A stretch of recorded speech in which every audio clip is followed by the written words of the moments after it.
अरे प्रभु श्री राम के नाम का पैसा खाते हो तुम लोग। अरे बैठ जाओ, राम मंदिर का पैसा खाते हो।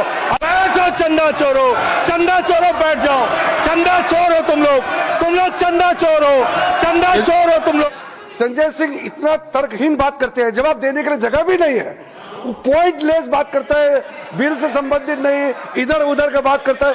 पॉइंट में बात कीजिए। अरे सुनना सीखो पहले। आप क्या मुसलमानों के घर में सीसीटीवी का कैमरा लगाएंगे? कौन नमाज पढ़ रहा है, कौन नमाज नहीं पढ़ रहा है, कौन मुसलमान है, कौन मुसलमान नहीं है? आपके मंत्री थे, उनका बयान है 100% वक्फ की संपत्तियां डिजिटाइज हो चुकी हैं। तो जब आप सारी संपत्तियां डिजिटाइज कर चुके हैं, सब कुछ ऑनलाइन कर चुके हैं वामसी पोर्टल में, सारे कागजात जा चुके हैं, तो क्या आप फसाद कराने के लिए फिर से कागज मांग रहे हैं? 12,000 करोड़ की आमदनी की चिंता है वक्फ की, करोड़ों मुसलमानों की चिंता है आपको। एक अपने दोस्त को पकड़ के लाइए, नीरव मोदी को 20,000 करोड़ वसूलिए, 12,000 करोड़ वक्फ को दीजिए, 8,000 करोड़ अपने पास रखिए। मंत्री जी ने कहा 1 करोड़ सुझाव आया। मैं आपसे पूछना चाहता हूं, कितने करोड़ ईमेल आए, कितने करोड़ पत्र आए, कितने करोड़ सुझाव आए? क्योंकि नंबर सबका आएगा। और आज वक्फ की संपत्तियां कब्जा करके आप अपने दोस्तों को देंगे, कल गुरुद्वारे की संपत्तियां कब्जा करके आप अपने दोस्तों को देंगे। मान्यवर, पूरे देश को आप बताइए, 2009 में आपने अपना घोषणा पत्र जारी किया था, मैनिफेस्टो। ये मैनिफेस्टो आपका लेके आया हूं, ये तो आपका डॉक्यूमेंट है, मेरे घर नहीं बना। इस मैनिफेस्टो में लिखा है इन्होंने कि 2009 के मैनिफेस्टो में लिखा है कि वक्फ की जमीनों पर जो अवैध कब्जे हुए हैं, के.आर. रहमान की कमेटी की रिपोर्ट के हिसाब से हम मुस्लिम धर्म गुरुओं के साथ बातचीत करके उसको खाली कराने का काम करेंगे।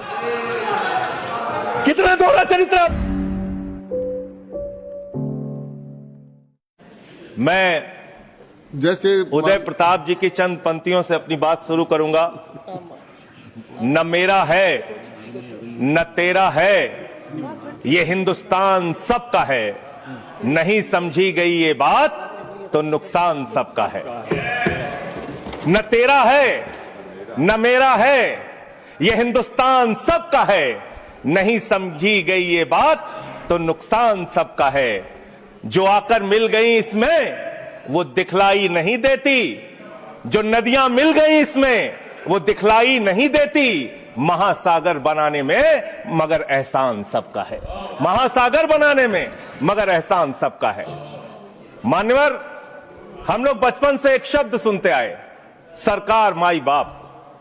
सरकार माई बाप यानी कि जो सरकार होती है वो लोगों की माई बाप होती है, मां की तरह ख्याल रखती है, पिता की तरह ख्याल रखती है। लेकिन अगर कोई सरकार अपने बच्चों को उसका गला घोटने पे उतारू हो जाए तो वो फिर सरकार निष्पक्ष सरकार नहीं है, नहीं है मान्यवर। वो सौतेली मां है, वो सौतेली मां है, उसका व्यवहार सौतेला है। और आज आप जो काम कर रहे हैं इस बिल के माध्यम से, आप बाबा साहब डॉक्टर भीमराव अंबेडकर जी के द्वारा लिखे गए संविधान की हत्या कर रहे हैं। और ये बात मैं इसलिए कह रहा हूं कि बाबा साहब डॉक्टर भीमराव अंबेडकर जी ने संविधान की धारा 26 में लिखा, धार्मिक मामलों के प्रबंधन की स्वतंत्रता, धार्मिक एवं धर्मार्थ उद्देश्यों के लिए संस्थाओं की स्थापना एवं रखरखाव करना, धर्म के मामलों में अपने स्वयं के मामलों का प्रबंधन करना, चल एवं अचल संपत्ति का स्वामित्व एवं अधिग्रहण करना तथा ऐसी संपत्ति का कानून के अनुसार प्रशासन करना। यह अधिकार आपने नहीं दिया, यह अधिकार किसी भारतीय जनता पार्टी के लोगों ने नहीं दिया। यह अधिकार बाबा साहब डॉक्टर भीमराव अंबेडकर जी के द्वारा लिखे गए भारत के संविधान ने दिया। मान्य, और आप उस संवैधानिक अधिकार को छीन रहे हैं एक गैर संवैधानिक बिल लाके। क्या क्या लिखा इस कानून के अंदर आपने, किस तरीके से आपने इस संविधान की हत्या करने का काम किया। आप बड़ी बड़ी बातें कर रहे हैं। यह सरकार कह रही है कि ये कानून हम मुसलमानों के भले के लिए आ रहे हैं। जब मैं आपसे सुनता हूं तो मुझे लगता है कपिल शर्मा कॉमेडी सर्कस में बोल रहा है। आप मुसलमानों का भला कर रहे हैं, आप मुसलमानों का भला कर रहे हैं। दोनों सदन में एक भी सदस्य, दोनों सदन में सिर्फ एक सदस्य गुलाम अली को छोड़ के एक भी सदस्य आपका मुसलमान नहीं है। आप मुसलमानों का भला कर रहे हैं, आप मुसलमानों का भला कर रहे हैं। पूरी सरकार में एक मंत्री आपका मुसलमान नहीं है, आप मुसलमानों का भला कर रहे हैं। 2 नेता अपने घरों में आपने बैठा दिया। मुख्तार अब्बास नकवी, शाहनवाज हुसैन, दोनों की राजनीति आपने खत्म कर दी। आप मुसलमानों का भला कर रहे हैं, आप मुसलमानों का भला कर रहे हैं, आप मुसलमानों का भला कर रहे हैं। अरे सुनना सीखो पहले। मानवर, मैं इनके इस कानून में क्या क्या लिखा हुआ है, क्या क्या कहा है इन्होंने। बिल्डिंग बैठ जाए, कृपया गुलाम अली जी बैठ जाए। धार्मिक संपत्तियों को ये बिल कब्जा करने की नापाक कोशिश है। इतनी और शांति धार्मिक संपत्तियों को सदन में इतनी कब्जा करने के लिए सदन में इतनी शांति है कि आराम से आप बोलोगे तो आराम से बोल रहा हूं सर। हाँ। आप बैठे हैं तो आपको देख के वैसे ही आराम आ जाता है। आपको देख के मैं वैसे ही आराम में रहता हूं सर। आप जब है आपका संरक्षण है तो आराम से ही बोल रहा हूं। बोलिए। मान्यवर, धार्मिक संपत्तियों को कब्जा करने की एक कोशिश है। इसलिए इस बिल पर न हिंदू को खुश होना चाहिए, न सिख को खुश होना चाहिए, न ईसाई को खुश होना चाहिए, न जैन को खुश होना चाहिए, न बौद्ध को खुश होना चाहिए, क्योंकि नंबर सबका आएगा। और आज वक्फ की संपत्तियां कब्जा करके आप अपने दोस्तों को देंगे, कल गुरुद्वारे की संपत्तियां कब्जा करके आप अपने दोस्तों को देंगे, फिर चर्चों की संपत्तियां कब्जा करके आप अपने दोस्तों को देंगे, फिर बौद्धों की संपत्तियां कब्जा करके आप अपने दोस्तों को देंगे, फिर जैनों की संपत्तियां कब्जा करके आप अपने दोस्तों को देंगे, फिर मंदिरों की जमीनें कब्जा करके आप अपने दोस्तों को देंगे। आप तो वो लोग हैं जिन्होंने प्रभु श्री राम के मंदिर में भी घोटाला किया। मान्यवर, प्रभु श्री राम के मंदिर के जमीन में घोटाला किया। मैं कागज दूंगा सर, मैं कागज दूंगा। कर दिया मैंने। ये लोग राम मंदिर में घोटाला करने वाले लोग हैं, राम मंदिर की जमीन का चंदा खाने वाले लोग हैं सर। ये लोग 2 करोड़ की जमीन 5 मिनट में 18 करोड़ में बेची सर इन लोगों ने। 16.5 करोड़ का घोटाला किया, 18.5 करोड़ में जमीन बेची। ये राम मंदिर में घोटाला करने वाले लोग हैं सर। मान्यवर, अरे प्रभु श्री राम के नाम का पैसा खाते हो तुम लोग। अरे बैठ जाओ, राम मंदिर का पैसा खाते हो। अरे राम मंदिर में घोटाला करते बैठो। अरे राम मंदिर का चंदा खाते हो। अरे चंदा चोरो बैठो, चंदा चोरो बैठो, चंदा चोरो बैठो, बैठो चंदा चोरो, चंदा चोरो बैठ जाओ। चंदा चोर हो तुम लोग चंदा चोर हो, चंदा चोर हो तुम लोग, चंदा चोरो, चंदा चोरो, चंदा चोरो बैठो। 1 मिनट को प्लीज। चंदा चोरो बैठो। सभापति महोदय, श्री गजेंद्र सिंह जी। सदस्य ने चंदा चोरी किया इन्होंने, राम का पैसा खाया करने वाले प्रभु श्री राम का पैसा खाया सर इन्होंने। राम मंदिर का विषय, राम मंदिर में चंदा चोरी किया इन्होंने। चंदा चोर है सर ये लोग। इन्होंने प्रभु श्री राम का चंदा खाया। कृपया बैठ जाए। चंदा चोरी किया सर। कृपया बैठ जाए। राम मंदिर के संबंध में सर राम मंदिर के संबंध में कहे गए सभी शब्दों को मैं कार्रवाई से निकाल रहा हूं, कार्रवाई से निकाल दिए। 2 करोड़ की जमीन 18.5 करोड़ में खरीदी इन लोगों ने। 2 करोड़ की जमीन अयोध्या में 18.5 करोड़ में खरीदी। मान्यवर, कृपया मेरा टाइम बचाया जाए सर। मान्यवर, टाइम पॉज कीजिए सर, टाइम पॉज कीजिए, बैठाइए इनको। Point of order allow sir. I am not yielding sir. Point of order Bhupendra Yadav, please sit down.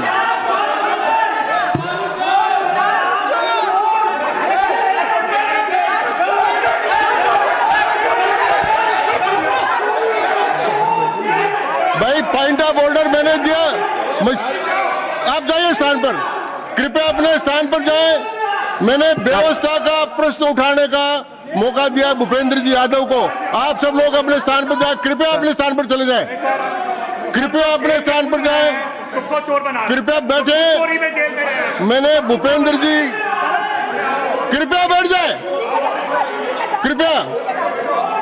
Shri Bhupendra Yadav sir, मैं पहले Bhupendra ji, yes sir, Bhupendra Yadav sir, Madan ji Rathore कृपया बैठ जाएं सर। ये कृपया, मैंने भूपेंद्र जी यादव को व्यवस्था का प्रश्न उठाने की अनुमति दी है, लेकिन मैं पहले बता दूं कि राम मंदिर के बारे में जो कुछ इनको कहा मैंने उसको एक्सपेंस कर दिया है, वो कार्रवाई का हिस्सा नहीं है। आप बोलिए सर।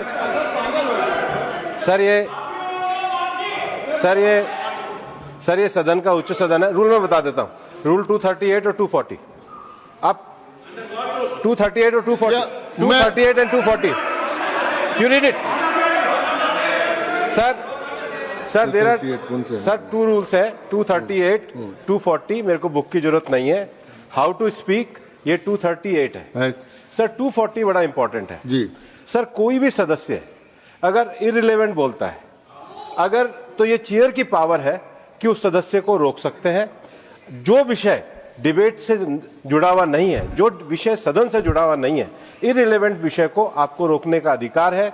जो सदस्य संजय सिंह जी बोल रहे थे वो इररिलेवेंट है। तीसरा एक और विषय सर 238 में बोलने के बाद जो असंसदीय शब्द है किसी भी पार्टी के बारे में, किसी के बारे में जो असंसदीय शब्द है वो बोले गए हैं तो उसकी भर्त्सना भी हाउस पूरी तरीके से करता है। माननीय स्पष्ट हाँ Trichy Shiva Sir, I also stand on the. Please I am allowing mister Trichy Shiva I also stand on the same rule, sir. 238 and 240. You didn't quote 238. You remember 240, but 238 you are well versed, I know, but you are not quoted.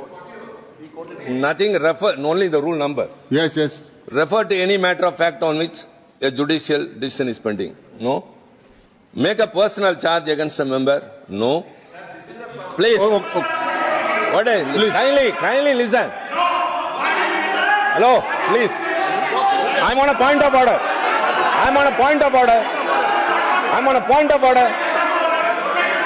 Point of order आपने allow किया है। What is that? Point of order आपने allow किया है। Rule 240. बैठ जाए Sir, सुन ले एक बार sir. मैं एक निर्णय मुझे करना आप तो सुन तो लें आप बैठे Mr. Vice Chairman, only 240. 240. which is मैंने quoted, दोनों say- 238 Sir, sir. 240 दोनों देख लिए Please, sir. हाँ Rule 240 says, the chairman, after having called the attention of the council to the conduct of a member who persists in irrelevance or in tedious repetition, you didn't call, sir. Whether it is irrelevance or repetition has to be decided by the chair.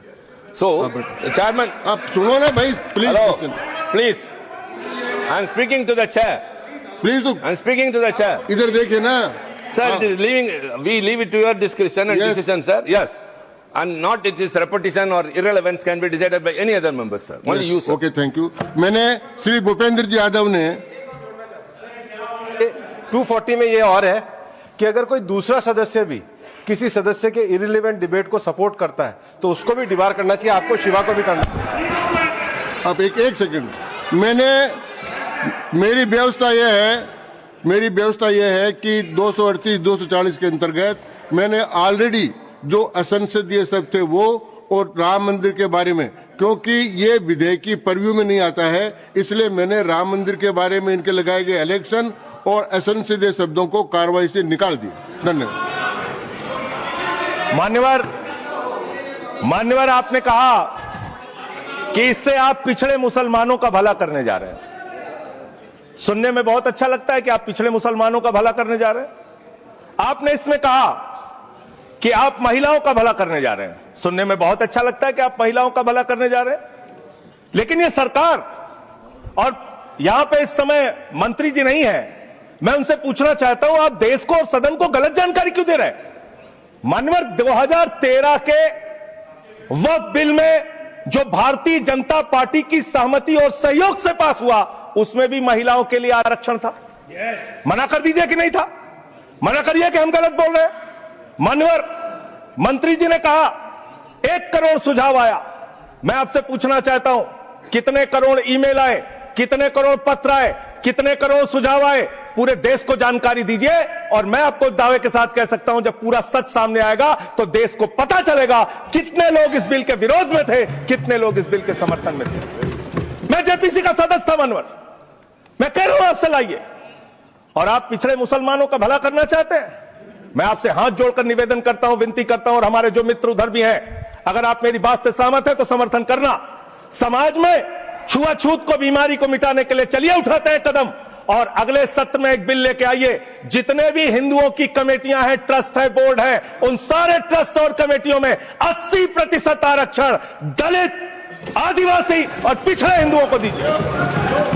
मैं समर्थन करूंगा आपका, माला पहनाऊंगा आपको।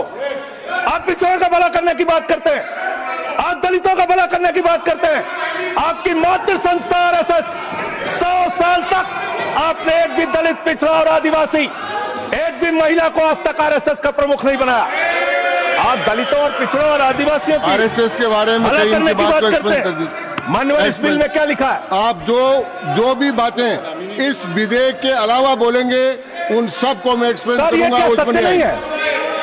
क्या ये सच नहीं है? Sir मेरा टाइम रोका जाए। और सर बिल के बारे में बात करते हैं मान्यवर। मंत्री जी ने कहा आज आप इस बिल को पास कर रहे हैं, आज आपका सीना चौड़ा हो रहा है, आपको लग रहा है एक धर्म के अधिकार को आप छीन रहे हैं। नहीं, कल को आप सभी धर्मों की धार्मिक संपत्तियां छीन के आप अपने दोस्तों का देने का काम करेंगे। मैं फिर इसको दोहरा रहा हूं और फिर इसको कह रहा हूं कि आप ये करेंगे, धार्मिक संपत्तियों के कब्जा करने का काम करेंगे। और किसी गलतफहमी में मत रहिए।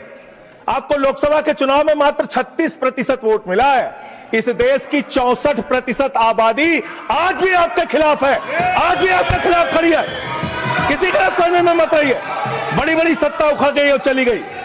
मान्यवर आपने इसमें लिखा बिल के अंदर कि वक्फ कमेटी के अंदर गैर मुसलमान इसका सदस्य बन सकता है। आप क्या गुरुद्वारा कमेटी के अंदर गैर सिख को मेंबर बना सकते हैं? क्या ईसाई कमेटी के अंदर गैर ईसाई को सदस्य बना सकते हैं? क्या बौद्धों की कमेटी के अंदर गैर बौद्ध को, क्या जैनों की कमेटी के अंदर गैर जैन को आप मेंबर बना सकते हैं? और इतना ही नहीं, क्या आप हिंदुओं के ट्रस्ट में, मंदिर के ट्रस्ट में आप क्या गैर हिंदू को मेंबर बना सकते हैं? नहीं बना सकते, नहीं बना सकते। आप एक झूठ फैला रहे हैं देश भर में झूठ फैला रहे हैं। आप कह रहे हैं ये मैं पढ़ रहा हूं राम मंदिर का, सर राम मंदिर ट्रस्ट। झूठ शब्द असंसदीय है, जो असंसदीय शब्द है उनको निकाल दीजिए। सत्य से परे, सत्य से परे।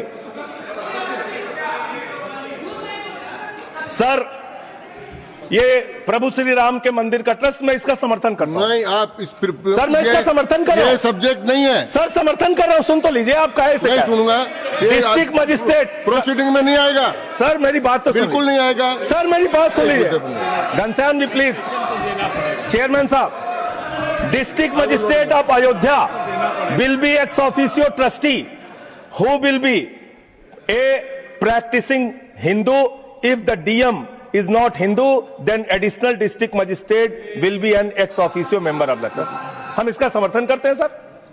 हिंदू धर्म के ट्रस्ट में हिंदू को मेंबर होना चाहिए, आपने लिखा, हम इसका समर्थन करते हैं। लेकिन आप दूसरे धर्मों के ऊपर कह रहे हैं। कल को आप गुरुद्वारा कमेटियों में कहेंगे सिख नहीं, दूसरे धर्म के लोग इसमें आएंगे। कल को आप जैन कमेटियों में घुसड़ेंगे, बौद्धों की कमेटियों में घुसड़ेंगे। ये बात गलत है, ये पूरी तरीके से गलत है। और आज पूरे देश को आप बताइए मान्यवर, पूरे देश को आप बताइए, 2009 में आपने अपना घोषणा पत्र जारी किया था, मैनिफेस्टो। ये मैनिफेस्टो आपका लेके आया हूं, ये तो आपका डॉक्यूमेंट है, मेरे घर नहीं बना। इस मैनिफेस्टो में लिखा है इन्होंने कि 2009 के मैनिफेस्टो में लिखा है कि वक्फ की जमीनों पर जो अवैध कब्जे हुए हैं, के.आर. रहमान की कमेटी की रिपोर्ट के हिसाब से हम मुस्लिम धर्म गुरुओं के साथ बातचीत करके उसको खाली कराने का काम करेंगे। कितना दोहरा चरित्र है आपका। आपने कहा वक्फ की जमीनों को खाली कराने का काम करेंगे जिसपे कोई और कब्जा कर रखा है। मान्यवर एक और बात, सुप्रीम कोर्ट के अंदर आप कह रहे हो कागज चाहिए, कागज चाहिए। मंत्री जी ने कहा कागज चाहिए। मंत्री जी आपको कागज की बहुत जरूरत होती है, कागज आपको चाहिए। आपकी सरकार ने 2020 में, ये पूरे देश को देखना चाहिए, पूरे देश को सर, 2020 में मैं जेपीसी का मेंबर था, एक कागज वहां मिला। मैं 2020 में सुप्रीम कोर्ट में, सर आप, मेरी बात नहीं आ रही सर, सर मेरी बात नहीं आ रही। 2020 में मान्यवर इस भारत की सरकार ने, मोदी जी की सरकार ने शपथ पत्र दिया सुप्रीम कोर्ट में। से क्या लिखा हुआ है? 99% वक्फ की संपत्तियां डिजिटाइज हो चुकी हैं। मुख्तार अब्बास नकवी साहब आपके मंत्री थे, उनका बयान है 100% वक्फ की संपत्तियां डिजिटाइज हो चुकी हैं। तो जब आप सारी संपत्तियां डिजिटाइज कर चुके हैं, सब कुछ ऑनलाइन कर चुके हैं वामसी पोर्टल में, सारे कागजात जांच चुके हैं, तो क्या आप फसाद कराने के लिए फिर से कागज मांग रहे हैं? फसाद कराने के लिए आप फसाद कराने के लिए कागज मांग रहे हैं। आप फसाद कराने वाले हिंदू हैं, हम सौहार्द फैलाने वाले हिंदू हैं। यह बुनियादी फर्क है, यह बुनियादी फर्क है आप में। आप देश भर में फसाद, नफरत, लड़ाई झगड़ा कराने का काम करते हैं। मान्यवर, मैं अंत में आप लोगों से सिर्फ एक ही बात कहना चाहता हूं कि आज सच्चर कमेटी की रिपोर्ट की बात कही गई और कहा गया 12,000 करोड़ की आमदनी हो सकती थी। एक सुझाव मैं पूरे सदन की तरफ से इस सरकार को देना चाहता हूं। 12,000 करोड़ की आमदनी की चिंता है वक्फ की, करोड़ों मुसलमानों की चिंता है आपको। एक अपने दोस्त को पकड़ के लाइए, नीरव मोदी को 20,000 करोड़ वसूलिए, 12,000 करोड़ वक्फ को दीजिए, 8,000 करोड़ अपने पास रखिए। 8,000 करोड़ का आपको मुनाफा होगा, 12,000 करोड़ वक्फ को दे दीजिए, करोड़ों मुसलमानों का भला हो जाएगा। मान्यवर, अंतिम बात कह के आपने कहा सच्चर कमेटी की रिपोर्ट से 12,000 करोड़ की आमदनी की बात कही गई है। अर्ध सत्य मत बोलिए, पूरा सत्य बोला कीजिए।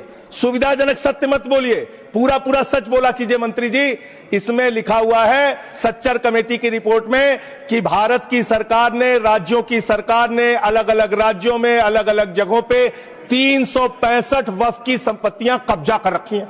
आप उसके बारे में नहीं बताते, आप अर्ध सत्य बोलते हैं। मैं तो जेपीसी का मेंबर रहा हूं, मुझे सब पता है। तो इसलिए मान्यवर, आप फैला रहे हैं झूठ। ट्रिब्यूनल के फैसले, बस खत्म सर, खत्म। असत्य, सत्य से परे मान्यवर, सत्य से परे मान्यवर। ट्रिब्यूनल के लिए आप कह रहे हैं उसको अपील नहीं की जा सकती। हाई कोर्ट का फैसला ट्रिब्यूनल के फैसले के खिलाफ आया है, सुप्रीम कोर्ट का फैसला ट्रिब्यूनल के फैसले के खिलाफ आया है। आपने कहा 5 साल का प्रैक्टिसिंग मुस्लिम होना चाहिए। कैसे प्रैक्टिसिंग मुस्लिम तय करेंगे सर? आप क्या मुसलमानों के घर में सीसीटीवी का कैमरा लगाएंगे? कौन नमाज पढ़ रहा है, कौन नमाज नहीं पढ़ रहा है, कौन मुसलमान है, कौन मुसलमान नहीं है? आपने मान्यवर ऐसे प्रावधान इसमें रखे हैं जो बड़े अजीब हैं, जो अपने आप में ये बताते हैं कि आपकी मंशा सिर्फ देश में झगड़ा कराने की है, नफरत फैलाने की है, फसाद कराने की है। आपकी मंशा कहीं भी मुसलमानों का या किसी वर्ग का भला करने की नहीं है। बस एक अंतिम बात कह के अपनी बात समाप्त करूंगा। ये काम आपने देश के अंदर बहुत अच्छा शुरू कर दिया। आप एक काम करते हैं, देखो मुसलमानों को ठीक कर रहा हूं, दूसरी तरफ महंगाई बढ़ रही है, नुकसान हिंदुओं का। 94 लाख करोड़ रुपए शेयर बाजार में डूब रहा है, नुकसान हिंदुओं का। 11 लाख बच्चे स्कूलों से बाहर निकल गए, नुकसान हिंदुओं का। तो मुसलमानों को ठीक करने के नाम पर आप नुकसान देश के करोड़ों हिंदुओं का भी कर रहे हैं। इसलिए ये सब बातें करके देश में आप नफरत फैला के ये सब झगड़े फसाद के काम मत कीजिए।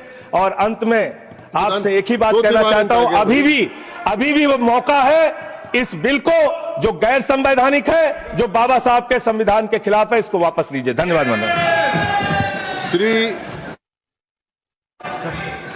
दूंगा ही।